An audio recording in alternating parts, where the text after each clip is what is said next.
गणित कक्षा 10 की प्रश्नावली 3.2 को हम आज हल करेंगे। तो इसमें हम प्रश्न संख्या 3 के सवाल नंबर 2 तक हल कर चुके हैं। आज सवाल नंबर 3 को हल करेंगे, प्रश्न संख्या 3 के तीसरे को। ठीक है, तो प्रश्न संख्या 3 में दिया गया है, एक क्रिकेट टीम के कोच ने 7 बल्ले कितने 7 बल्ले तथा 6 गेंदे 3800 और 3800 में खरीदी। बाद में उसने 3 बल्ले तथा 5 गेंदें 1700 1750 में खरीदी। प्रत्येक बल्ले और प्रत्येक गेंद का मूल्य ज्ञात कीजिए। हमें प्रत्येक गेंद और प्रत्येक बल्ले का मूल्य ज्ञात करना है। प्रतिस्थापन विधि से हम इस प्रश्न को हल करेंगे। यहाँ हमें सवाल में गेंद और बल्ले का मूल्य नहीं दिया गया है, लेकिन गेंद और बल्ले का साथ में मूल्य दिया गया है। इसलिए हमने एक बल्ले का मूल्य x रुपये माना है और एक गेंद का मूल्य y रुपये माना है। ठीक है, तो सबसे पहला जो हमारा दिया गया है वो 7 बल्ले और 6 गेंदों का मूल्य दिया गया है। तो 7 बल्ले का मूल्य है तो 7x हो जाएगा। ठीक है, 7 एक बल्ले का कितना है x है, तो 7 बल्ले का 7x हो जाएगा, प्लस 6 गेंदों का जो मूल्य है 7 बल्ले और 6 गेंदों का, तो एक गेंद का मूल्य है y रुपये, तो 6 गेंद का मूल्य हो जाएगा 6y बराबर 3800 रुपये। ठीक है, तो ये हमारे पास में 7 तो बल्ले हैं और 6 गेंदों का जो मूल्य है 3800 रुपये है। ये हमारी समीकरण नंबर 1 हो जाएगी। उसके बाद में दूसरी शर्त के अनुसार 3 बल्ले, एक बल्ले का x रुपये है तो 3 बल्ले का 3x हो जाएगा, प्लस 5 गेंदे, एक गेंद का y रुपये है तो 5 गेंदों का 5y हो जाएगा। ये है 1750 रुपये। ये हमारी समीकरण नंबर 2 हो गई। ठीक है, तो ये हमारी जो सवाल के अनुसार हमने समीकरण बनाई है कि 7 बल्ले, एक बल्ले का x है तो 7 बल्लों का मूल्य 7x, प्लस एक गेंद का मूल्य y है तो 6 गेंदों का मूल्य 6y हो गया। दोनों मिलाकर 3800 में खरीदे। उसके बाद में 3 बल्ले और 5 गेंदें फिर खरीदी तो 1750 रुपये में उन्होंने खरीदी। ठीक है, अब हम क्या करेंगे, यहां से पक्षांतरण करके x बराबर किसी भी समीकरण को मान ले लेंगे। तो यहां पहली समीकरण जो हमारे पास में दूसरी समीकरण है 3x बराबर यहां है 1750। यहां से हम क्या करेंगे, y का पक्षांतरण कर देंगे, माइनस ये हो जाएगा 5y। तो x बराबर 1750 माइनस 5y बटे, यहां आ जाएगा ये 3 जो गुणा में है x के, वो आ जाएंगे पक्षांतर करने पर भाग में। तो ये हमारा क्या हो गया, x का मान हो गया। ये केवल किसका मान आया है, x का मान, समीकरण 3 में। अब इस x के मान को हम किसी भी समीकरण में रखेंगे, समीकरण नंबर 1 में रखेंगे। तो इस समीकरण 3 को समीकरण 1 में रखने पर, समीकरण 3 को समीकरण 1 में रखेंगे, x का जो मान है, x का मान समीकरण 1 है 7, x का मान क्या है 1750 माइनस 5y बटे 3 प्लस 6y बराबर 3800 रुपये। ठीक है, ये हमने समीकरण 1 में इस तरह से यहाँ पर मान रख दिया। आगे हम यहाँ पर हल करते हैं। यहाँ से 5 कॉमन ले सकते हैं हम इन दोनों में से। ठीक है, 5 कॉमन ले लेंगे तो 7 को, या फिर हम इन दोनों संख्याओं को गुणा ही कर लेते हैं, 1750 को 7 से और 5y को 7 से। तो 1750 को पहले 7 से गुणा करेंगे तो 0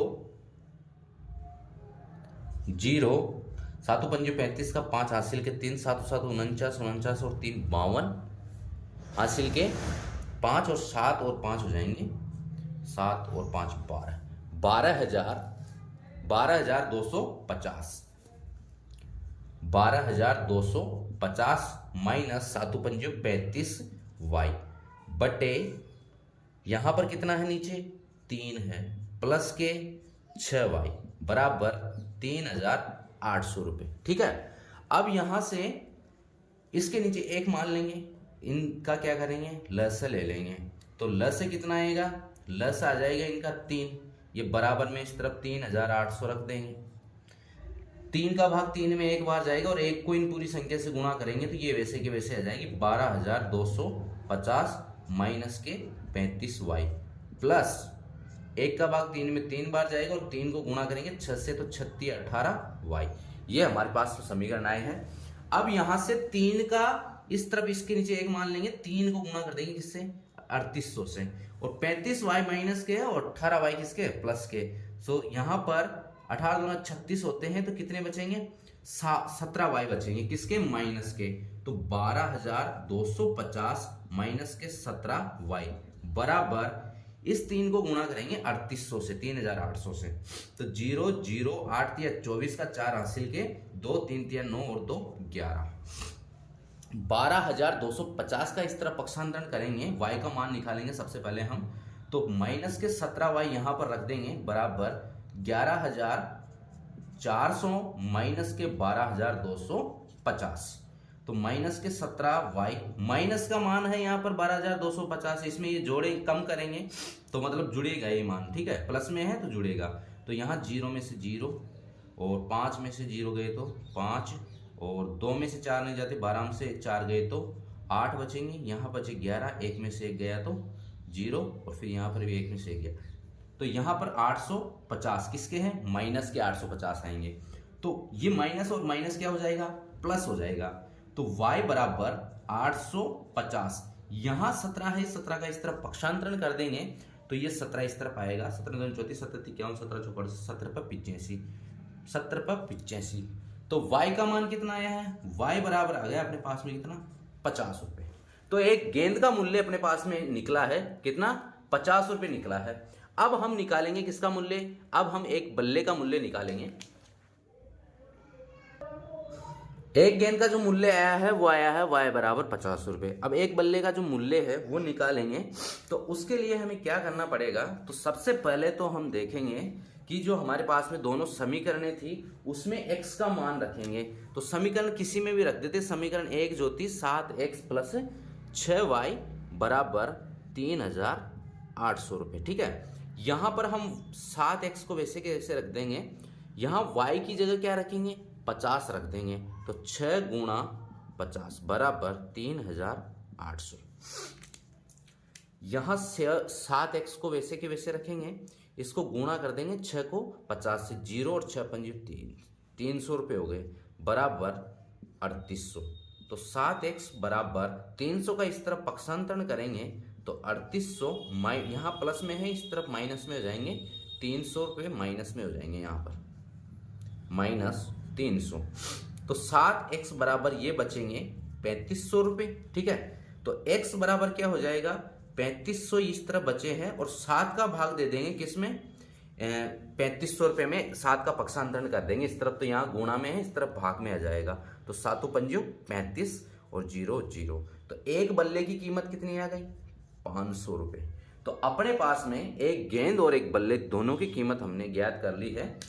एक गेंद का मूल्य तो अपने पास पहले आ चुका है और एक